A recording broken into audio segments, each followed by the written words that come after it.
O, Nana.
example, Cyrus? Yes, repair. Yes, repair. Okay, thank you, Jedrick. So, Jedrick answer, fixing something that is broken. So, which is correct.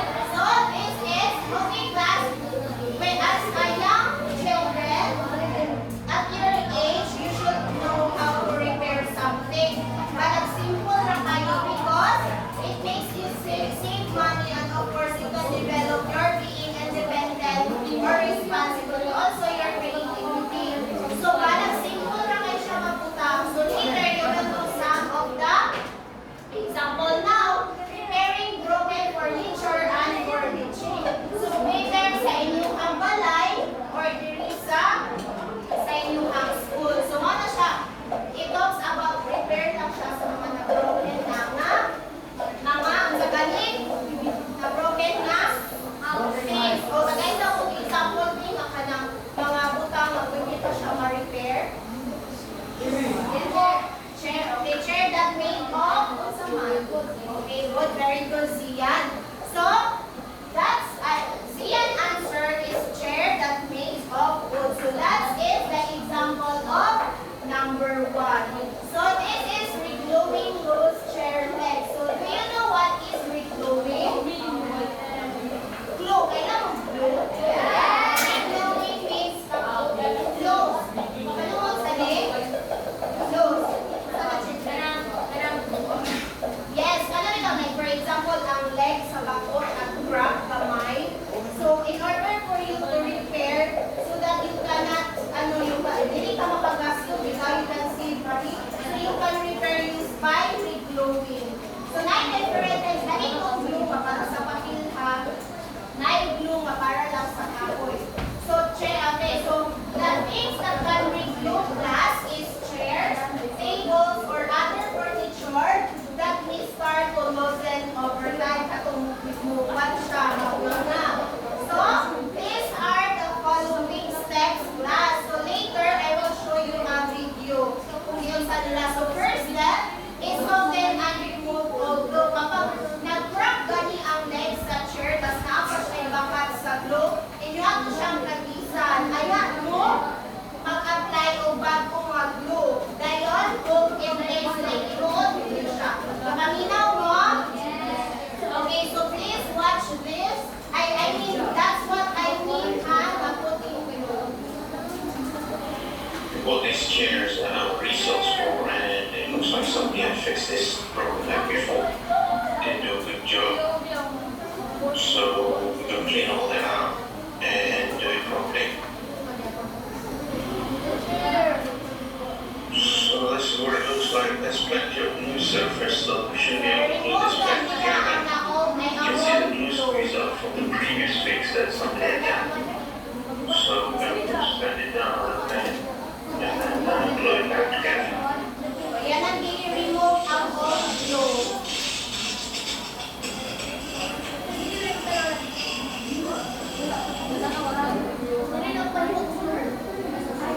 Okay, mana nag-apply na siya new glue.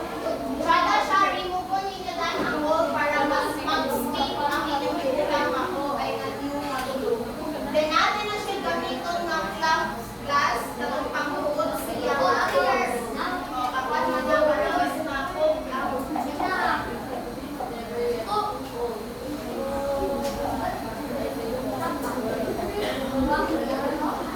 That's what is called clamps.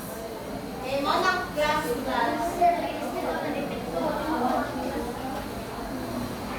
So I'll let the glue dry for about 30-40 minutes, and I'll take the clamps off. And then for extra strength, I'm going to put some dowels in across the broken joint. Okay, so Ian said is, di ba, after sa class, Ian ingon is maglalog yapon ang litig sa chair. So na siya, pwede na ninyo magpuan kung kailan kong varnish. Pwede ninyo varnishan para dinikit siya halata. Pwede mo ninyo class for your safety pag kunikod mo kasi wala mo yung trust kaya hindi ko kasi makakuan niya kung siya mabutol. Pwede niya kung niyo lang sama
Removing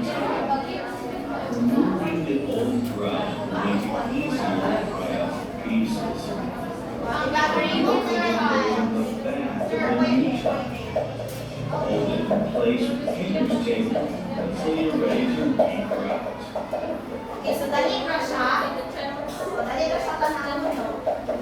Buhat ang ginawa lang ninyo about sa replacing broken tiles.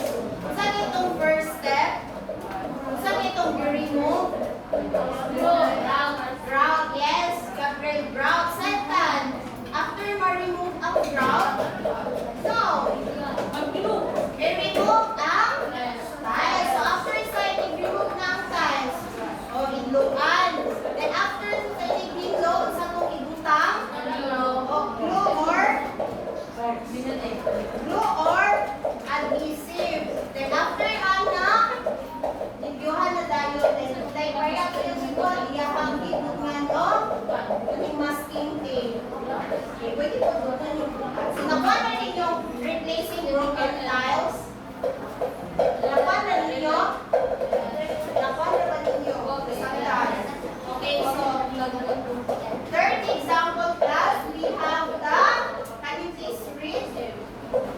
Can you please, okay? Yuman, 1, 2, 3, go. If a window becomes out, you can loosen it without damaging the paper by following steps. Okay, thank you everyone. So the first step you do, kung magpaano ang loosening stock window, money siya kung na-stock o window, so more on, ang may tapuning glass is ng sliding window now. Sliding window yung hakwan.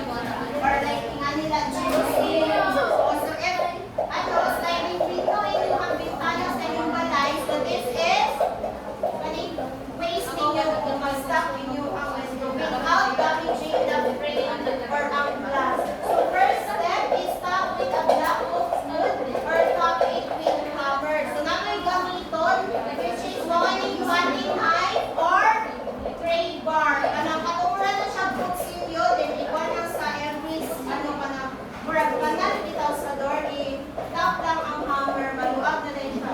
So let's watch this. The bottom sash in here properly. So what we do now is to go through with a hammer and Kanay yung ikating di katong patinay, kaya ang bright bar is katong nauhan na this one para can come up quality. So that hammer and chisel. So what I'll do is the filler is going to definitely set the paint. I'll get a chisel and give that tap. panalo niya. The whole side is being open and then it's very good.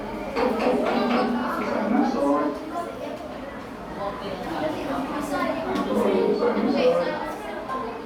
Be careful na mo pag mag-block or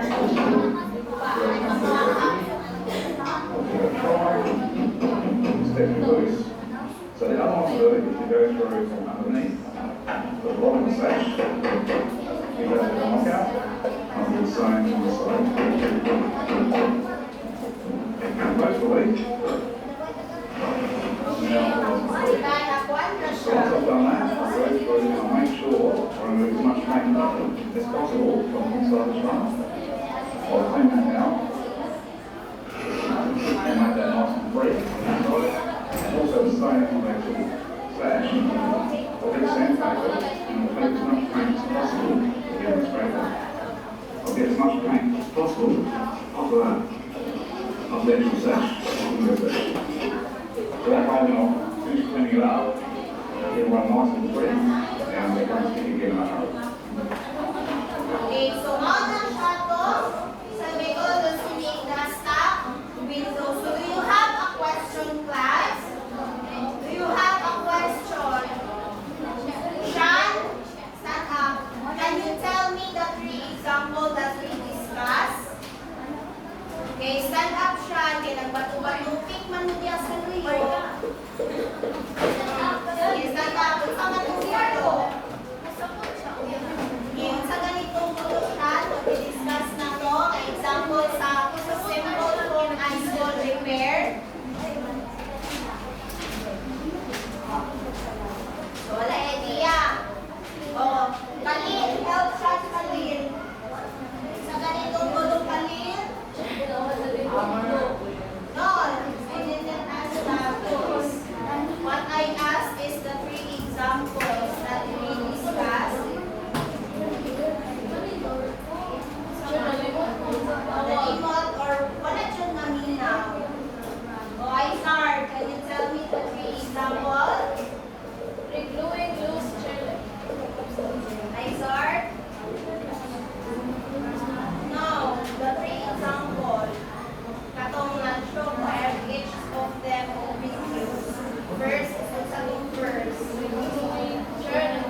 From the three example, iyan, aha man